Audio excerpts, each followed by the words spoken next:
of two bases. Others are involved in a training and advising mission to improve Niger's counterterrorism capabilities. Well, the lights are back on at Music Hall. For the first time after more than a year of renovations, the historic gem is all ready to reopen. Local 12's Megan Mangello was among the first to get a look inside, and she is live now to show us the changes. Lucky girl, Megan. I know, Cammie. I am one of the lucky few, and so are the people behind me. You can see that a crowd is gathering for an event here tonight, and I've watched folks just kind of walk up, stand on the sidewalk, and take a picture because the changes could be seen just by looking up at Music Hall. Notice the black bricks and the intricate pattern. That was the original design back in 1878, but faded over time.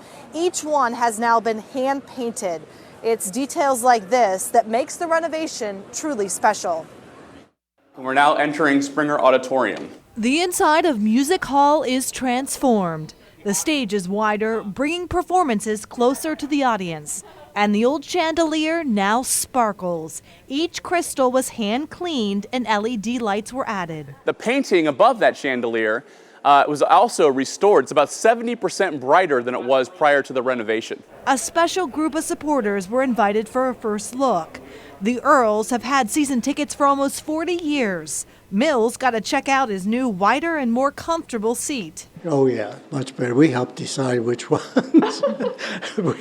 When they had them on display, we voted for these seats. The 16-month renovation touched every area of the 139-year-old iconic structure. 31,000 square feet of space was added, not by expanding the footprint, but by taking advantage of unused space, like the Taft Suite. That was an outside parking lot. The gathering space showcases panels from the original 1878 wood organ. Of course, it's a renovation. This is a vibrant, modern community gathering place in a sense, but there's also so much history here. It's steeped in history. And part of this project was also a restoration. The restoration and preservation cost $143 million. $80 million came from private donors. The rest was paid for by many of us. And the city and the taxpayers are the largest single donor to the renovation of Music Hall. And I think that's important that the public, that this be a building for the public.